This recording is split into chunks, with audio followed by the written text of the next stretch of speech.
Alrighty, this We the People News. Alright, not an attorney, not giving legal advice. Educational purposes only. Never look straight forward, always look around you, be able to protect yourself by any means necessary. Use that Second Amendment, arm yourself with knowledge. Now, I guess a few months ago, you've probably seen a video after showing this display this a little bit. There has been an update, which I did not record during this encounter. But there has been an update just in case. But the more an obvious story of this is the people, I like to say win against the officers, but when you go through the courts, you know, the simple fact you have to go through it is not a win. Okay? It's clearly established free speech at officers. It's just ridiculous that everybody has to, well, not everybody, but we have to go through this process. And then taxpayers have to split the bill of the violation of First Amendment, especially when it's been clearly established. Officers. Alright, anyway, this is up in Colorado area. Alright, and the good thing is, allegedly, when his case in court, he didn't go to jail or anything, and there's going to be a lawsuit. And I just want to say, I am led to believe that there's going to be a settlement, not so much a long-term lawsuit. It's probably going to be $25,000 up to $75,000, give or take around that area, because he never went to jail or anything. He just got a ticket. But the officers just the arrogance of this situation is most people's not going to find an attorney for such a small case and violate everybody's rights. And then you get the magistrate judge in the beginning usually sides with the officer, and then you have to go through several different court cases and create all these documents, time and trouble for something that's been clearly established. All right, and let's go on and check this out for a second. The law, and today he won. This all stemmed from a Montrose man fought the law, and today he won. This all stemmed from an incident last October where police had ticketed a man for swearing at them.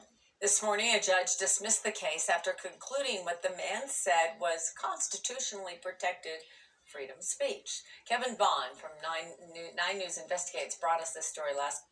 Now they said October, which was 24, and we're in February, and this video is a day old. All right. So it still took 4 months to go through this process of something that's been clearly established and should not have taken this long. Okay? Majority of the time, just saying, probably had a hard time finding an attorney for this. Okay? But, to be fair, sometimes it takes a year for something that's clearly established, and it shouldn't have never taken a year. So, there we go. Monthly joins us now, and Kevin, it sounds like this might not be the end, though, here. Well, Kim and Tom, now that this criminal case has been dismissed, the man's attorney has promised to file a federal civil rights lawsuit. It was a stolen car case that could have been most memorable for the discovery of a sex toy. I'm so sorry. Could have been if Josh Smith hadn't shown up and voiced his displeasure that police cars made it tough to get into the drive-thru lane at Humdinger's. All right. To be fair, y'all, they have a tendency to take way too much space. Maybe this is reasonable if it's a stolen car and all that kind of stuff. But they do overall have a tendency to take way too much space. All right.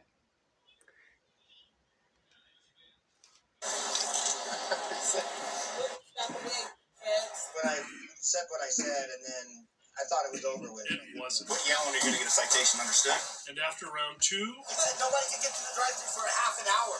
That officer made good on his promise, ticketing Smith for making an obscene gesture. You're not signing anything.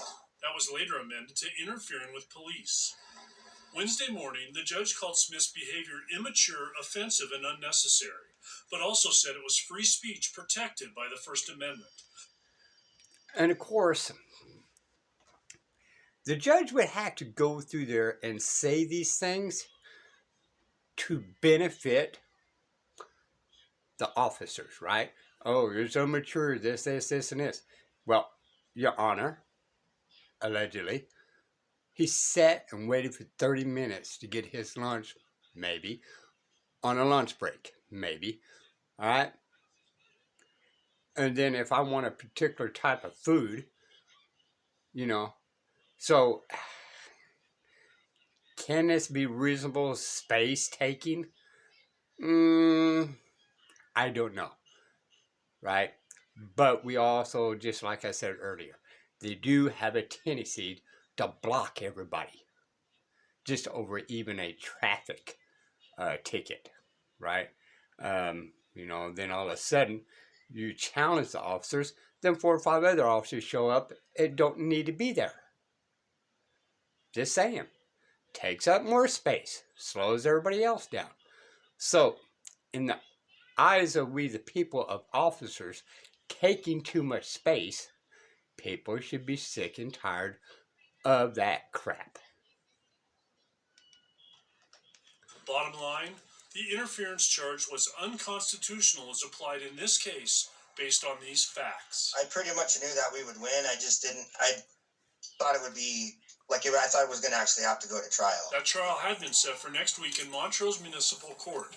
The question now is whether Smith will sue the city in federal court. And he's right. He thought he would actually have to go to court. So at least this magistrate did do the right thing where it did not go up higher branch and, you know, take a year, 2 years to fight this. So you got to give credit where credit is due. And 4 months overall wasn't really too bad. But even though a clearly established constitutional right shouldn't even take 4 months. Just saying. Biggest question for the judge was ultimately whether Smith interfered with the work of those officers. In the ruling, the judge noted that the other officers were not prevented in searching that vehicle and doing the other things they were doing there. In the meantime, Smith's attorney has said he will sue Montrose for violating his constitutional right to free speech. We'll report on that if and when it happens. Live in the newsroom, Kevin Vaughn, 9 News. Like you said, it started out one way, and then all it took was him engaging here. And again, what was the citation? He was originally charged with making an obscene gesture that later was changed to interfering with police. But the judge said he did not interfere with the work they were doing. Right. Don't you love how officers decide to change these things in the middle of nothing? They always have to go to interference. Because in most cases, absolute, vague, and ambiguous, absolutely. Especially Texas. Okay, so hopefully CJ get this passed through a representative. Okay, but we'll see. But it's interesting how he was ticketed and then later changed. I don't know if it's by the officer's attorney or not, but who knows, right? This will be the People News. Till next time. In a lot of ways, it's a win. Bye, y'all.